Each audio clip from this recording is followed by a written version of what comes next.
Welcome people to the channel, and yes, again with Star Citizen. Well, I'll let you guys know about the current state of 3.18.2. Messy, to say the least. Yeah, it's not working all that great, even though I have my suspicions about how much some people I see online are actually playing, because, man, it does work. Yes, it is far from perfect. It rarely ever is, and it can be quite bad, but more often than not, I'm able to finish missions. Now, besides that, I also want to show you the ECLIPSE, Aegis ECLIPSE, which is this very cool ship that you see here. It has several things going for it. Some of the latest advantages: you have a storage compartment now.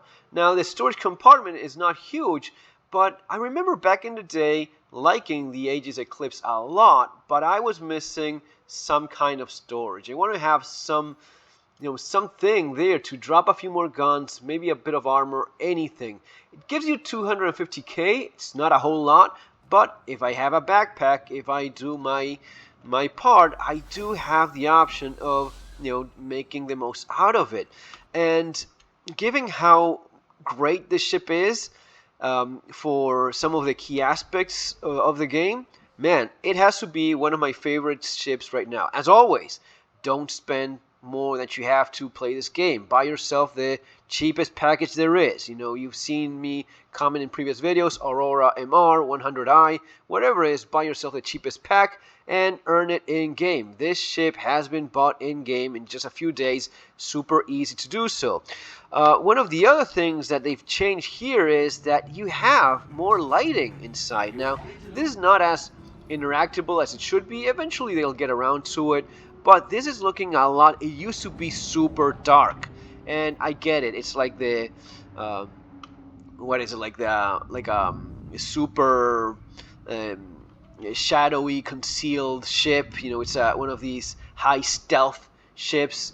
They're going for that stealth look, definitely, but it used to be that this was so damn dark on the inside.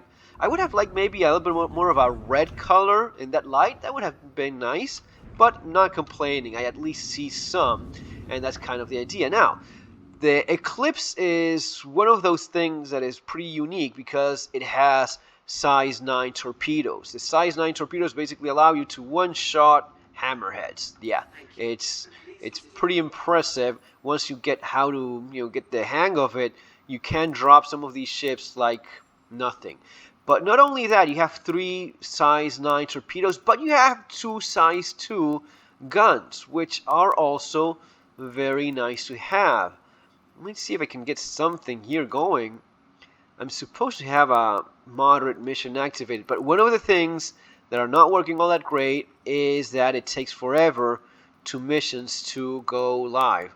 Let me see if I can actually get this one there. Okay, contract accepted, just so as to show you what it's capable of in terms of using the guns that you have. You have just 2 Badger repeaters, okay? And these are not gimbaled. You could go with a size 1 if you gimbal these. But the way it is, it's handy enough that in space, I don't have a problem with this. I'm perfectly happy.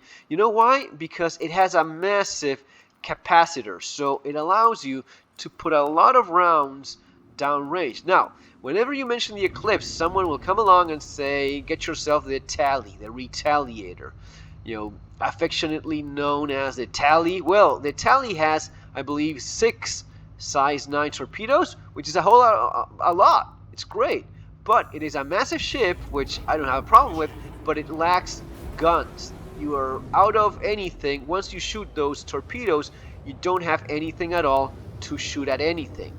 And that for me is a deal breaker. I want to have the option of, if I can finish off a mission with my guns, or if I can avoid using guns for example, this little thing here, this tiny ship there. I'm going to be shooting a size 9 torp? Of course not. This, I'm perfectly capable of handling this. I don't even know what it is. Okay. A stalker. Okay, stalker. Yeah, man, you just get a little bit close, and you open fire, and you will gun this thing down with your repeaters. No problem. This is super doable. So in spite of being small, right? In spite of being two guns, because of the size of the repeater, you can do a whole lot of damage in this thing. Now, again, it's not working great at all, so I'm not shooting nor as I normally would, because I've seen that there's a glitch going by which if you... and there you go. Boom, down. If you run out of ammunition, it kind of stays in zero sometimes. So I'm trying to be careful so as to not run it down to zero. But because of the size of the capacitor of this thing, you can gun down pretty much most small and even medium ships with those guns. So why even bother, right, with a retaliator when most of the missions that you have in terms of the high combat beacons, right here in the combat beacons, the high ones, usually involve a couple of hammerheads or a couple of Andromedas, maybe three, and there with those 3 torpedoes, you can get those and then finish off whatever is left with those guns. Now, it also has to be said, yes, the critical missions with the Aegis, there you need like 6, 7, even 8 torpedoes. And for that, the Retaliator makes a whole lot of sense. You will still have to go reload. So it's going to be taking you 10, 15 minutes, maybe so. And if you take into account the failure rate, which is always there, I don't see a whole lot of sense in bothering with those. I'd rather go and grind the high combat beacons with the Eclipse, which I know I will have no problem with the hammerheads. Now, my advice has always been, don't be a torptard, meaning a retard that just throws torpedoes at things. Get yourself a ship like a Connie, Taurus, or anything that has size 5 guns. The Corsair, which I like a lot, but it's kind of man, it's an acquired taste because it's terrible at taking damage. I'm even thinking of getting rid of that thing, but usually the best thing would be using guns, learning how to use those freaking cannons and flying your ship. But if your idea is just having fun, grinding as effectively as possible, this is the machine you want to get. This is the ship you want to get. And now it is better than ever because of that additional storage that comes in super handy. It kind of sucks when you have to leave behind nice loot, maybe a couple good guns, and you don't have anywhere to store that. Well, now that is no longer the case. And I definitely like the lighting in the dashboard that we have now. This is looking pretty cool. At least for me, this is looking nice. Ejection seat, man, it is definitely one of the coolest ships you can have now. Yeah, no internal store, no internal room, no bed, none of those things. But for flying and having fun, it is. And for grinding, especially for grinding as your grinding machine, yeah, this is the way.